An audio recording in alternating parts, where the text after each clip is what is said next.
Hello everyone, Jammy here. Today we're going to be talking about my top 10 games of 2013 and what I think was the best game of the year and why. So to start off, we're going to start off with number 10. Oh, and also, this is 100% based on my opinion and based on the games I've actually played. So there are a few games like this year that I haven't actually played, such as GTA 5 and Fire Emblem Awakening, which I've heard positive reviews about, so they won't be making the list. From there on out, I guess we can start. At number 10 is Slender the Arrival, a game I've covered a lot on my channel with let's plays and videos on how to do stuff in the game, and I just thought it was an overall good game. While many people did criticise it for having a lack of a story, and I agree with most people that it didn't really have a great story, it still had really nice gameplay mechanics. It was a spooky, creepy game at that, and it really is one of those games that leaves you on the edge of your seat at the end. The ending doesn't really make 100% a lot of sense, but they've recently said that they're going to be doing updates for the game with new levels and stuff, which will hopefully explain what the ending meant and take the series in a new direction. It would be nice if they did sequels. They have actually announced that the game is coming to consoles as well in 2014. Whether that will be next gen consoles, nobody really knows, but it's definitely coming to Xbox 360 and PS3. It's a nice game. It plays really well. It works really well on my computer. That's probably because I have a really high-end one, but it does really, really play well, and it's a sort of Slender game that I was hoping that Slender the Arrival would turn out to be in the end. At number 9 is a game that you probably didn't expect to make the list. It's a game called SteamWorld Dig that was originally released on the 3DS eShop. It got ported to PC a couple of months ago, and I've been playing it quite recently. It's not a very long game, but it is a really fun game that focuses on core mechanics. It's very similar to a lot of games. It plays a little bit like a 2D Metroid type game, maybe a little bit like Metroid Fusion, I believe. So it plays quite well like that with upgrades and weapons and stuff to fight. But it also has this digging, mining mechanic that's very similar to that of Terraria. So it really does work well as a gameplay mechanic.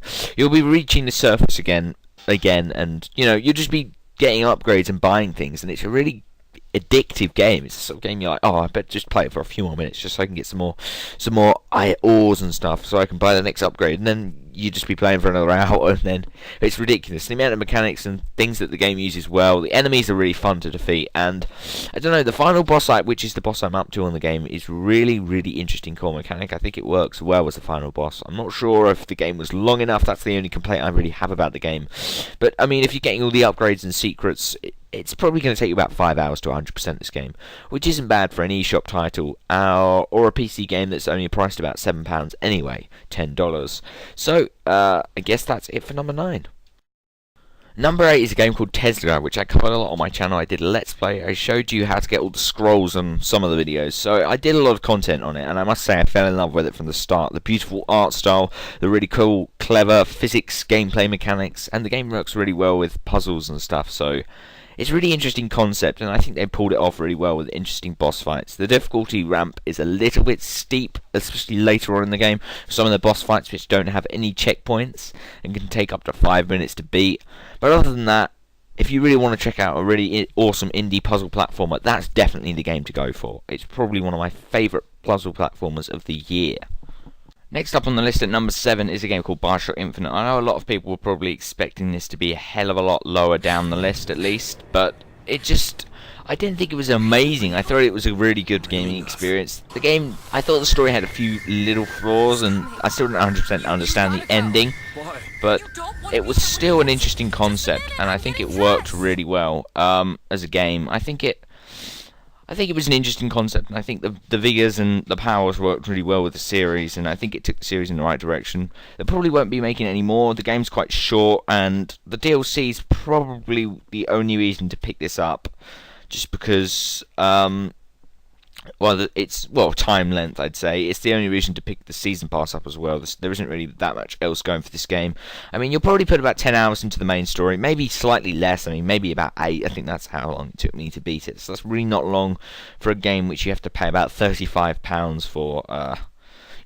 It's like a $50 game, so it's a really expensive game. And unless you're going to pick up the season pass, there's really not much point buying this. I got this game for free, so I'm not really too bothered, and I haven't actually picked up the season pass yet. But maybe when it's reduced in price, down from about £16, $20, or maybe I'll pick it up. But it's a fun game, and it's worth picking up if you're interested in getting the season pass at least. Next up, at number 6, is a game called The Stanley Parable. This was originally a mod for Half-Life 2, but became its own game recently, and a few months ago on Steam it got a release date. Yes, it's quite a steep price, but it's one of those games that just feels so well put together. The narration, the really beautiful graphics, and the storytelling really makes this game something special. I really feel like this game should be up there with Game of the Year. It did win a few awards as well for being just awesome in general. I mean, there's loads of alternative endings to get, so the game itself can be beaten in about 4 minutes with the main ending, but you can seriously by the time you beat in all 20, 25 odd alternative endings, you've put definitely about 5 hours into this game. It's one of those games that if you want to show off awesome storytelling, and when you've got friends over, you just really want to show this game off to them. It's such a fun experience, and it's just one of those games that I think I'd always be able to come back to. Even after playing through all the alternative endings, there's always one that you just think, oh, that ending was funny, I think I'll play that ending again. And I think that's why I made the top 10. Number 5 is a game called Trials Evolution Gold Edition for PC. This game came out about March time-ish on the PC. It came out on Steam. I picked up this game on Amazon, actual disc form. I don't usually do that for most games. It was like a hard disc version. It had like this really awesome metallic casing, and it actually looks really awesome. The game itself plays very much like an HD version of Happy Wheels. It's crazy, it's fun, and it's just all round. It's just a laugh, and it's a sort of game you can play with friends as well. It's got online multiplayer.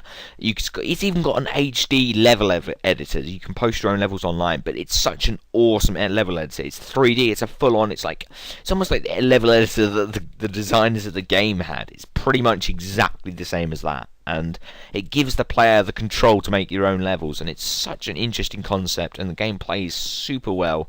It's just one of those games you can just pick up and play whenever, and I think that's why it made the list. And number 4 is Assassin's Creed 4, and this game is absolutely outstanding. I apologise straight away for not having any gameplay of this, because the game doesn't let you record windowed, and there is no footage on YouTube which I can easily record or get without getting a copyright strike. So again, I apologise for that, but the game feels really fluid. The graphics look outstanding.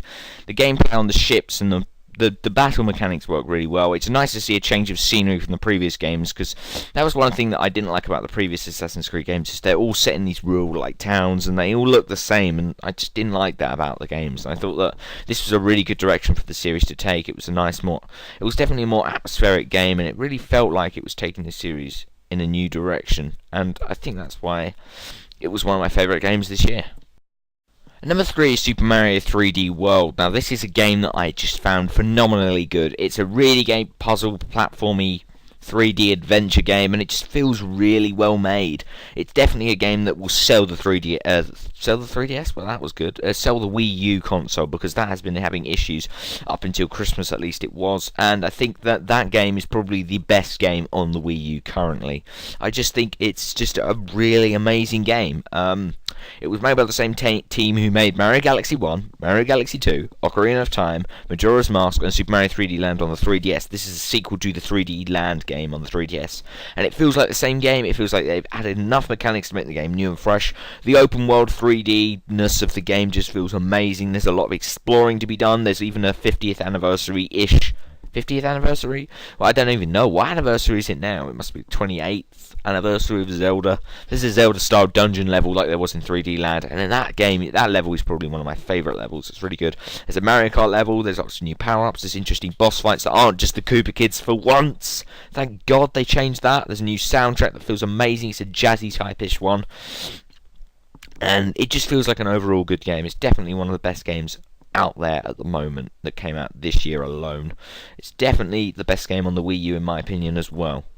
And number 2 is Saints Row 4, a phenomenal game on the PS3, Xbox 360 and PC. This game was just amazing. It's an open world, just amazing. There is no genre to categorize this game. It's a third-person action open world game. Do whatever the hell you want with superpowers and space and aliens, and it's just awesome. Seriously, if you thought Saints Row the Third was good, this game is just the next level of awesome. Yes, it's supposed to be weird and crazy, and that's what I like about it. It's not trying to be realistic and simulate something, which I find boring in a game. So I'm not a fan of games like Call of Duty and GTA. I just feel like they're trying to simulate real experiences.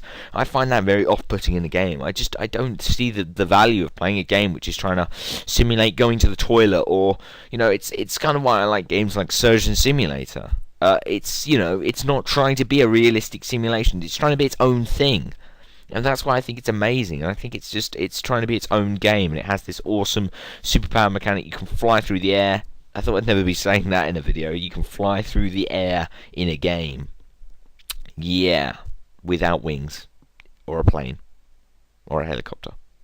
It's pretty awesome. It's really a fun game. There's lots of upgrades and items and weapons. It's probably one of the few games that actually entices you to do quests. Most games I'm sort of just like, I can't be bothered. There's no point doing a quest. But the rewards of these quests are really awesome. Vehicles, cars, new power-up upgrades, and they feel like you actually want to do the quest just to get these powers. It's probably one of the few games I've actually 100%ed. It takes about 20-25 hours to 100%. There's a lot of DLC for this game.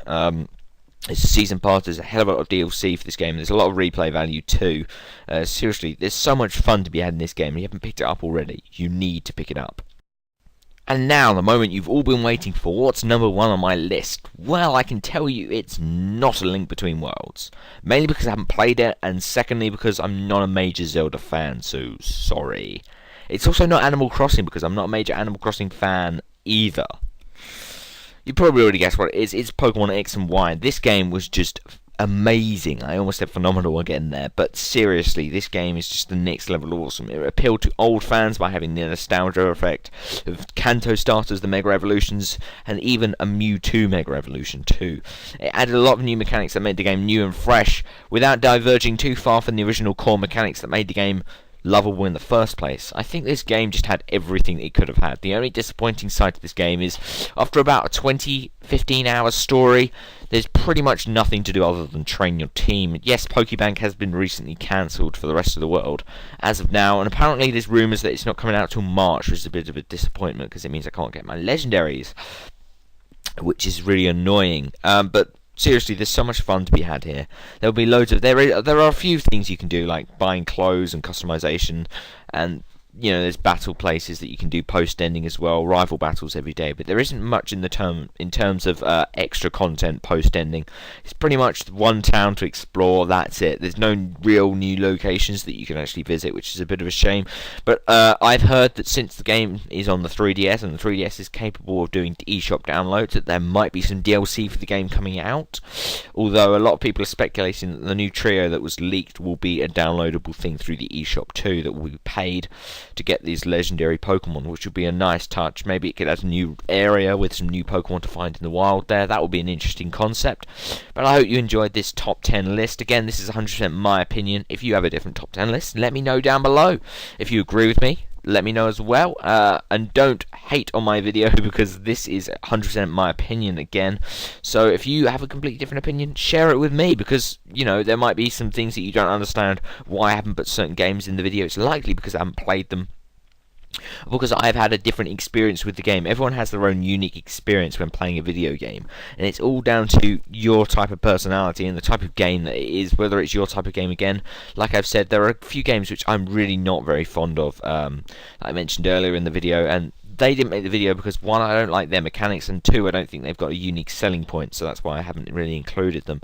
And again, thank you very much for watching. I hope to see you soon. Peace out, and Happy New Year.